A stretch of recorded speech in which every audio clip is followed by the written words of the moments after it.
Buenos días, mis amados hermanos. Randy, te lo envié por el WhatsApp.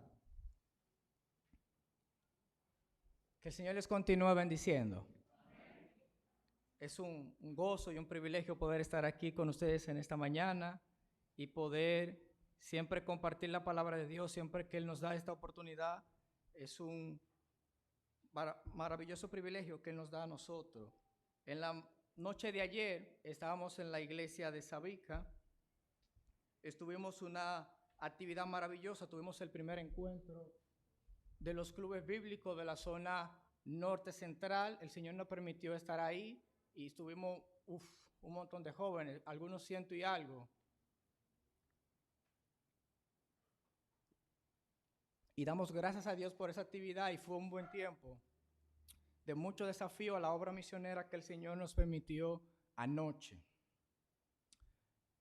Hoy, 31 de octubre, se cumplen 504 años de la Reforma. No voy a hablar de la Reforma, pero es un día especial para nosotros porque fue el día que Martín Lutero clavó su 95 tesis en la capital de la Catedral de Wittenberg. Y esto es importante para nosotros, la iglesia que es protestante, ¿verdad?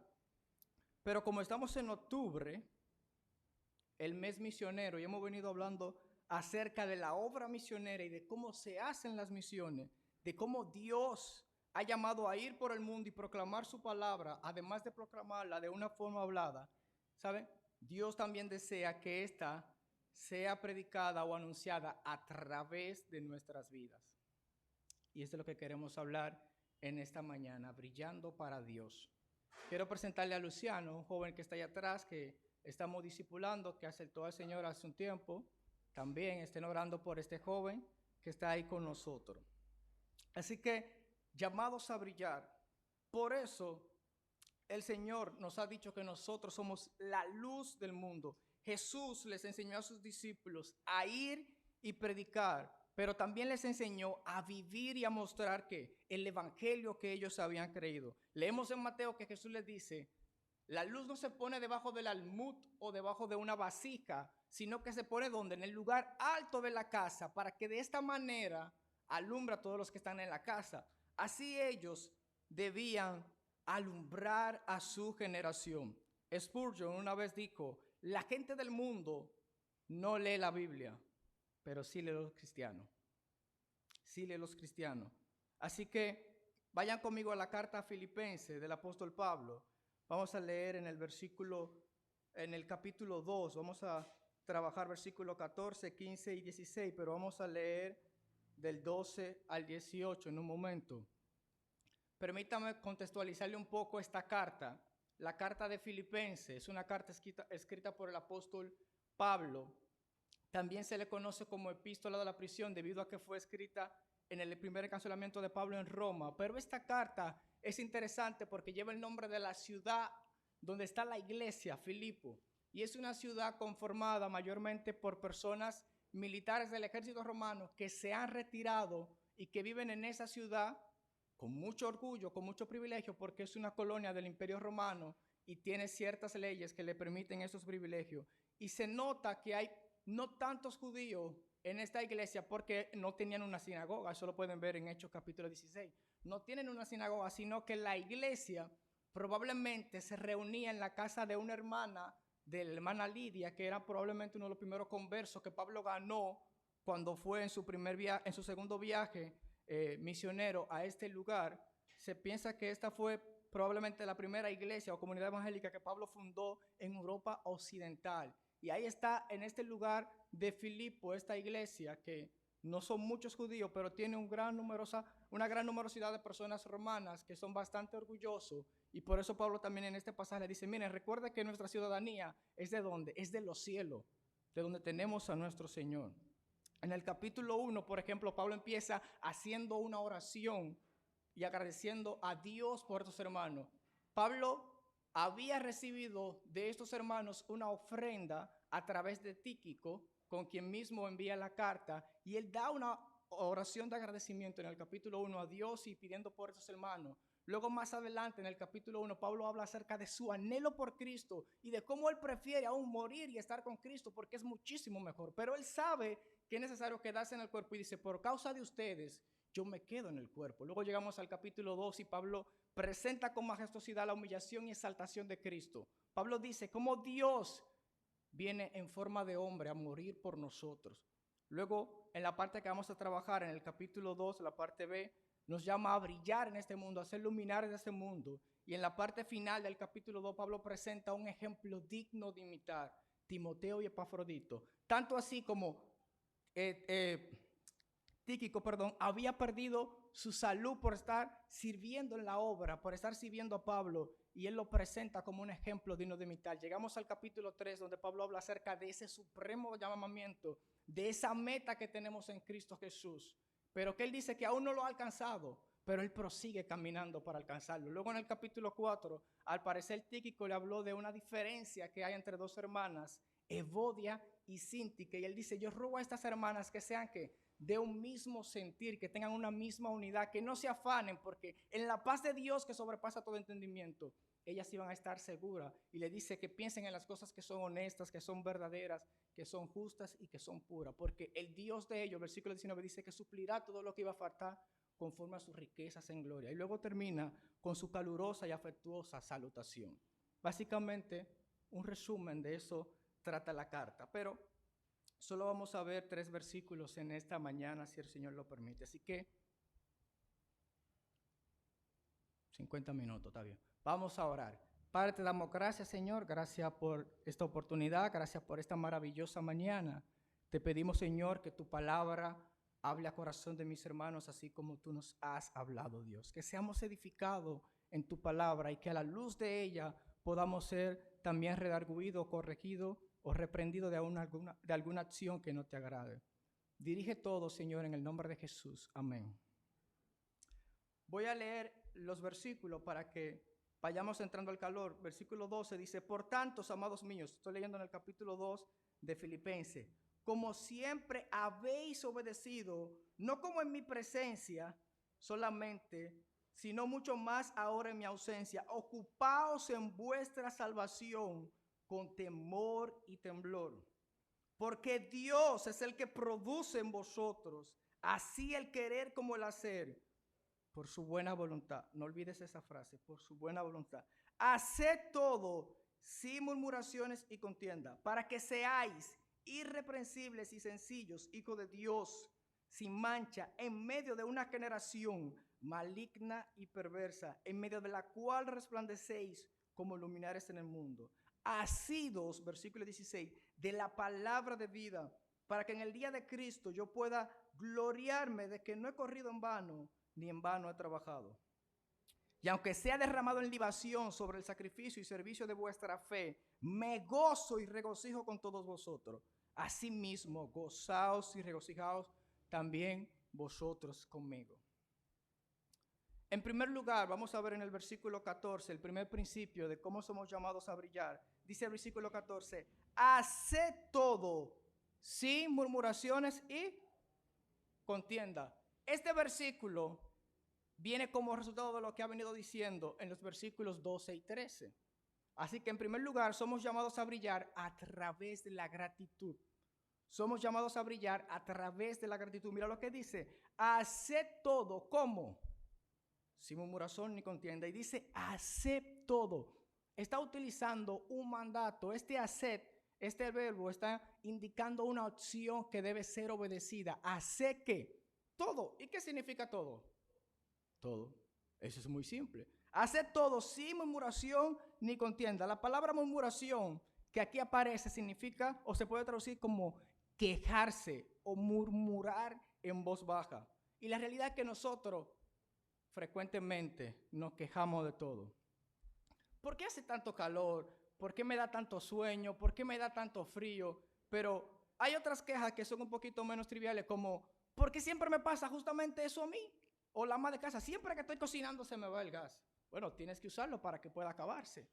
Hay otras quejas que son un poquito curiosas, como siempre que estoy ahorrando, no ha pasado eso, oye, no puedo tener un ahorro, siempre que estoy ahorrando, algo pasa en la casa. Se enferma un muchacho, se daña el carro, pero algo pasa. O quizás el hijo que siempre se queja, ¿por qué no me mandan a mí? En esta casa no hay más nadie. Siempre soy yo que tengo que hacer todas las cosas. O quizás te quejas en el trabajo, óyeme, no me toman en cuenta. Siempre me ponen a hacer las tareas más difíciles, no me aumentan el sueldo. ¿Ven? Nosotros vivimos quejándonos frecuentemente. Todas estas quejas que solemos decir son una evidencia de que somos insatisfechos con las cosas que Dios nos da. Ese no era el carro que le pediste a Dios, no es la casa que le pediste a Dios o la esposa que le pediste a Dios, entonces ¿de qué te quejas? John MacArthur, hablando acerca de esto, dice, es un rechazo emocional a la voluntad y providencia de Dios, así como a las circunstancias que Él ha permitido en la vida de cada persona. Cuando nos estamos quejando, estamos haciendo eso, estamos rechazando la voluntad de Dios, pero seguimos avanzando. Dice, murmuraciones y contienda. Todos sabemos que una contienda es ¿qué? Un enfrentamiento, una pelea.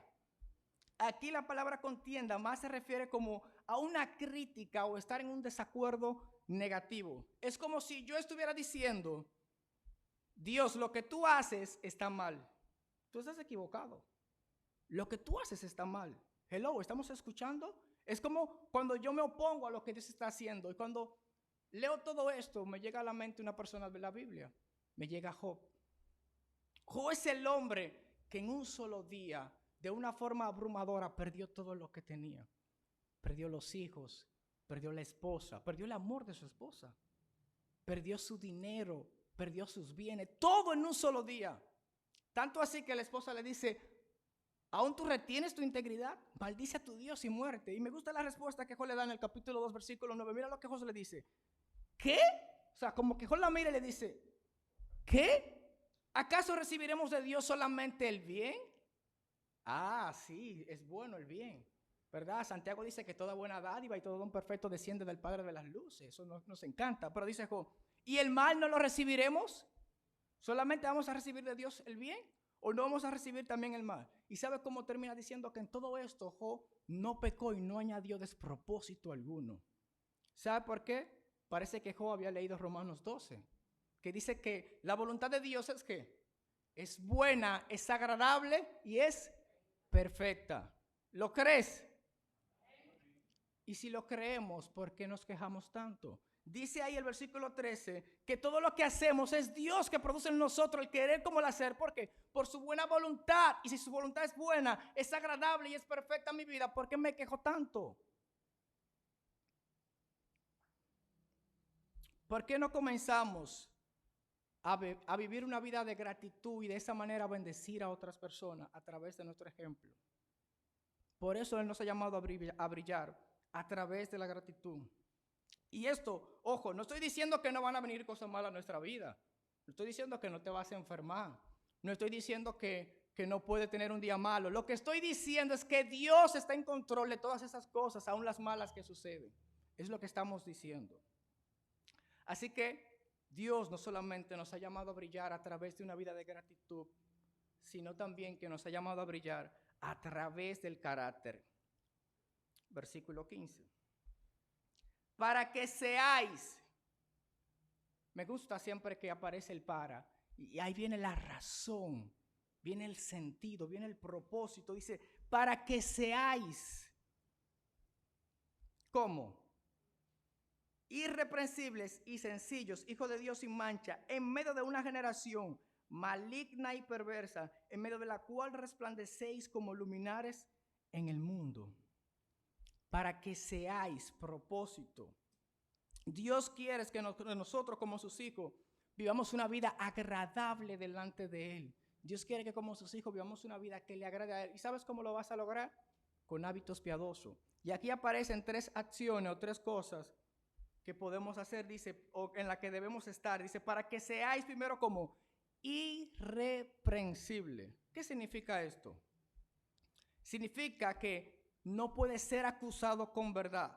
Es decir, cuando una persona habla acerca de nosotros, no tiene nada pecaminoso con lo que pueda señalarnos.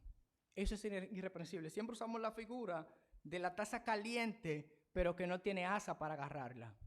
Eso es ser irreprensible. Es la misma palabra que Pablo usa en 1 Timoteo capítulo 3, hablando acerca del obispo. Dice, Si alguno anhela obispado, buena obra desea, pero es necesario que el obispo sea ¿qué? Irreprensible. Y cuando leemos esto decimos, no, todas esas características son para los extraterrestres o para los marcianos. No, para los ancianos. Son para ti, son para mí, todas estas características. Son para cristianos piadosos, todas estas características. Que sea irreprensible, que nadie pueda acusarnos con verdad acerca de cosa alguna de pecado. También sigue diciendo, para que seáis irreprensible, sencillo. Esta palabra puede confundirse. A veces pensamos que alguien sencillo, él es sencillo, es humilde. No se refiere a eso. En el texto no se refiere a alguien sencillo por el tema que tenga que ver con humildad, sino sencillo es que sea alguien, escucha, sin malicia o inocente. Esa es la idea de la palabra sencillo que aparece aquí. Otras versiones, como la Nueva Traducción Viviente, lo traduce como seáis inocente, sin malicia. A eso es que se refiere. Y me hace pensar en una persona que no actuó de esa forma. ¿Se acuerdan Caín? ¿Qué hizo Caín cuando sucedió lo que sucedió?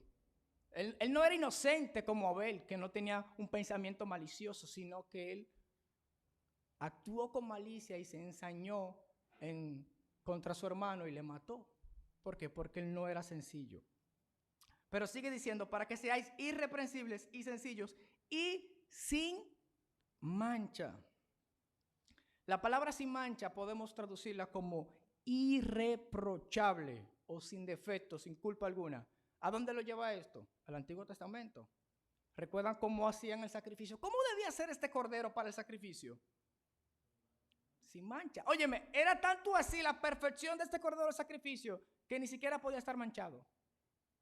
Si no era desechado. No podía tener una pierna rota, no podía tener ningún tipo de desperfecto. La idea aquí sin mancha, obviamente no es que nosotros no tenemos pecado, claro que pecamos delante de Dios. Pero nosotros no practicamos o no vivimos constantemente en el pecado. Y Pablo está diciendo, miren, ustedes tienen que brillar a través de una conducta que sea casi imposible que alguien los pueda acusar, porque son personas inocentes que se mantienen íntegros en la sociedad. Y dice, siendo así, de esa forma, ustedes van a brillar, ¿saben dónde? Mira lo que sigue diciendo el versículo. En medio de una generación maligna y perversa. ¿Qué quiere decir esta palabra maligna?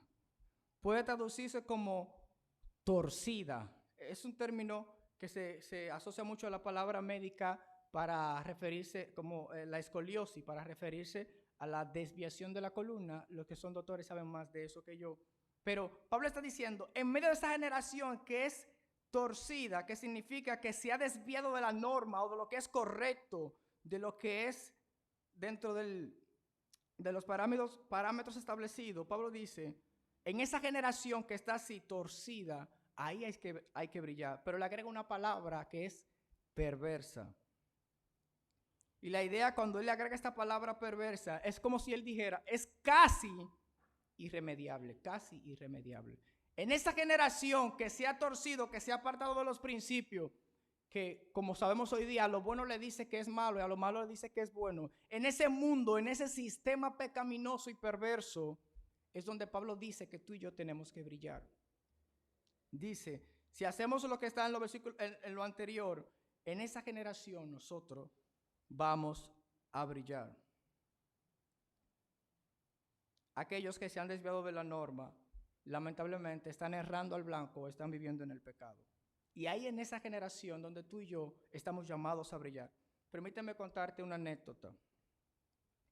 Había una vez una hermana que iba a tomar un vuelo, está en el aeropuerto, y mientras espera para tomar el vuelo, la hermana compró un paquete de galletas, de esas que nos gustan a nosotros, con ajo, muy sabrosa. La hermana compra su paquete de galletas, se sienta, hay una persona ahí al lado, y de repente la hermana mira para el asiento y nota que hay una funda de galletas que está abierta y el hombre está comiendo de la funda de las galletas. Y la hermana lo mira como, mis galletas, se le está comiendo. Y el hombre normal sigue comiéndose la galleta y la hermana, cuando ve esto, comienza a comer también de la funda de la galleta. Y están comiendo los dos de la funda de la galleta, comiendo galleta.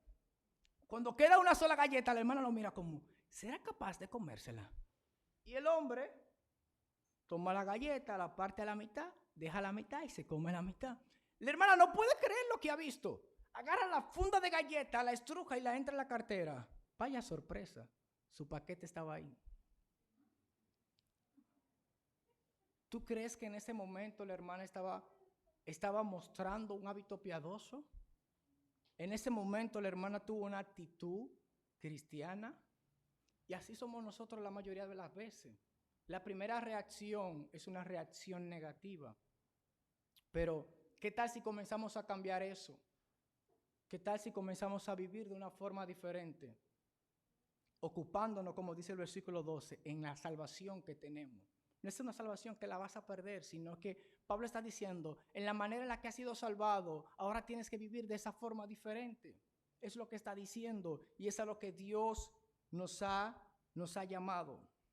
Así que no solamente nos llamó a brillar a través de una vida de gratitud, no solamente nos llamó a brillar a través de un carácter cristiano, sino que también nos ha llamado a brillar a través de la firmeza espiritual. Mira lo que dice el versículo 16. Asidos de la palabra de vida, para que en el día de Cristo yo pueda gloriarme de que no he corrido en vano, ni en vano he trabajado. Asidos, es una palabra como no muy común en nuestro vocabulario, no solemos usar esa palabra. Podemos entenderla más fácil como agarrados, aferrados, sostenido, no sostenido de música, sino algo que te mantiene firme. La nueva traducción, la versión NBI, la traduce como manteniendo en alto. Esto significa que yo debo dedicar tiempo a la palabra de vida. ¿Y cuál es esa palabra de vida? Es el evangelio, el mensaje del cual hemos creído y por el cual fuimos salvados. Para que podamos brillar en esta generación, debemos dedicar tiempo de manera intencional al estudio y meditación de la palabra de Dios. No es que yo voy a leer un versículo a veces, oye, bueno, hoy estoy un poquito desanimado. Bueno, un versículo. No es eso. No es que yo voy a abrir la Biblia, donde caiga lo leo. No, sino que de manera sistemática y organizada tú tengas un tiempo de devocional. Tú dediques tiempo a la palabra de Dios. Alguien dijo, la Biblia no es un pastel para ocasiones especiales. La Biblia es el pan para cada día. Es cuando alguien cumple años que compramos, es una vez que sucede el cumpleaños una vez al año y se compra el pastel. Pero la Biblia no es eso, la Biblia es el pan para cada día. Si queremos brillar en esta generación, tenemos que de manera intencional meditar en la palabra de Dios. No para leerla, para yo simplemente cumplir, o bueno, en el grupo de la hora silenciosa, hoy me toca mandar el comentario, me escribieron, hay que mandarlo, y ya cumplí. No se trata de eso, sino se trata de que tú estás buscando a Dios, estás meditando, estás teniendo esa comunión, esa relación con Dios. Y Pablo dice, asido, mi amado hermano, agárrate, aférrate, sostente, pon en alto la palabra de vida. Porque ese es el mensaje que nos ha salvado a nosotros. Y ese es el mensaje que estamos llamados a mostrar al mundo que está allá afuera. Ese es el mensaje que tenemos que llevar a los que están ahí afuera. Dice, para que yo pueda gloriarme de que no he corrido en vano. Pablo está diciendo, óyeme, yo estoy discipulando, yo estoy trabajando con ustedes, yo no quiero haber perdido el tiempo. Obviamente que él sabe que no ha perdido el tiempo porque la palabra jamás va a volver vacía. Dice, pero para que yo pueda gloriarme, para que yo pueda estar satisfecho del trabajo que se invirtió en ustedes. ¿Ustedes saben cómo fue ese trabajo? Les voy a contar brevemente. Pablo llegó a la la ciudad de Filipo en su segundo viaje misionero. Se topa con una muchacha que es adivina, que da un testimonio de que ellos son verdaderamente siervos del Altísimo. ¿Y sabe qué hace Pablo? Lo saca el demonio que tiene esta muchacha, porque lo hacía a través de un demonio de adivinación.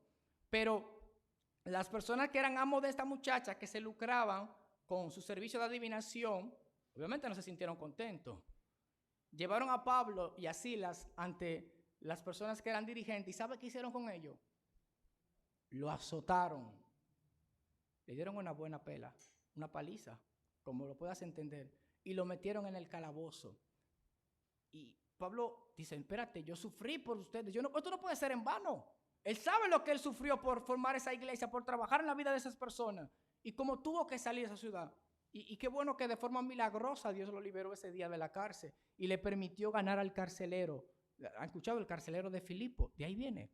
De Hechos capítulo 16, le permitió ganar a este carcelero. ¿Saben? Pablo dice, yo espero que todo esto no haya sido en vano. Y él sabe obviamente que no es en vano. Y por eso él está preocupado por esos hermanos. Y por eso le dice, aférrense, agarren asidos esta palabra de vida. Esta palabra de vida. Yo quiero gloriarme de que yo he trabajado, de que todo lo que yo padecí, en la forma en la que yo tuve que salir de esa ciudad, sin poder volver a esa ciudad, no fue en vano. No fue en vano. Y dice, y aunque sea derramado en libación sobre el sacrificio y servicio de vuestra fe, me gozo y me regocijo con vosotros. Y le dice una invitación, asimismo gozaos y regocijaos también vosotros conmigo. Ya vamos terminando y quiero hacer una pregunta para nosotros. ¿Realmente yo estoy brillando como Dios quiere? Piénsalo. ¿Realmente estamos brillando como Dios quiere? Cuando mi vida sale, cuando yo salgo allá afuera, estoy como Moisés cuando bajó del monte y tengo una luz tan irradiante que a las personas le molesta estar al lado mío. ¿Realmente yo estoy brillando a la manera de Dios o estoy brillando como yo quiero brillar? Haciendo cosas a mi manera. Dios quiere que seamos la luz de este mundo que está sumida en la oscuridad. Por eso Pablo dice, para que brillen en esta generación que es totalmente oscura. Pero ¿cómo vamos a brillar si nosotros apagamos nuestra luz? Es imposible si siempre estamos debajo del almud, si siempre estamos debajo de la vasija. Es imposible que alumbremos la casa. Tenemos que estar en alto, tenemos que estar en el lugar más alto para que de esa forma todos puedan ver nuestra luz. No te pases la vida quejándote. Yo sé que van a venir situaciones difíciles a tu vida. Habrá enfermedad. Hemos pasado por ella. Habrá escasez. Hemos pasado por todas estas cosas. Y el mismo Pablo dice, aún cuando tengo poco, cuando tengo mucho, yo he aprendido a contentarme y a disfrutar la situación cualquiera que sea. No nos pasemos la vida quejándonos. Si las cosas quizás no salieron como yo pensaba, si quizás no se me dio como yo quería, no, da gracias a Dios. Seamos más agradecidos. Demos gracias a Dios porque estamos vivos y porque estamos aquí.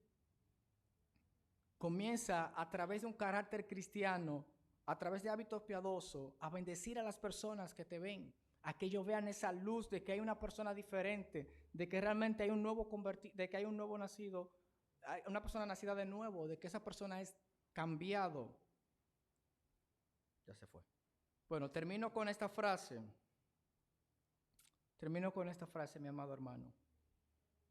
La Biblia es la luz de la iglesia. Escucha esto. La Biblia es la luz de la iglesia, pero la iglesia es la luz del mundo. La iglesia es la luz del mundo. Y cuando hablo de la iglesia no me refiero a estas 4 paredes, sino tú y yo como parte de la iglesia universal de nuestro Señor Jesucristo. Y si hay alguna persona aquí que aún no conoce de Cristo, el llamado para ti, la invitación para ti es que vengas a Cristo, es que conozcas a Jesús como el único y Señor Salvador de tu vida y que empieces a brillar ahora como una persona que va al cielo, como una persona que ya no está en condenación, sino que ha pasado de muerte a vida. Esa es la invitación para ti. Padre, te damos gracias, Señor. Gracias por esta mañana, gracias por tu palabra, porque ella es buena. Y ella nos ha enseñado todo el consejo tuyo, Señor. Ayúdanos a poder brillar en esta generación. Es un mundo totalmente difícil el que nos ha tocado vivir, pero no imposible, Señor. Tú oraste por nosotros en la persona de Cristo cuando estabas aún en esta tierra, para que nos guardara, para que nos diera la capacidad de poder permanecer firme en este mundo. Y qué bueno que estás ahí a la diestra del Padre intercediendo por nosotros. Ayúdanos, Señor, a poder brillar a la manera tuya, no a mi manera, no queriendo yo los likes de las redes, sino queriendo yo llevar personas a la gloria eterna, Padre. Gracias te damos por esta mañana y por tu palabra, en el nombre de Jesús. Amén.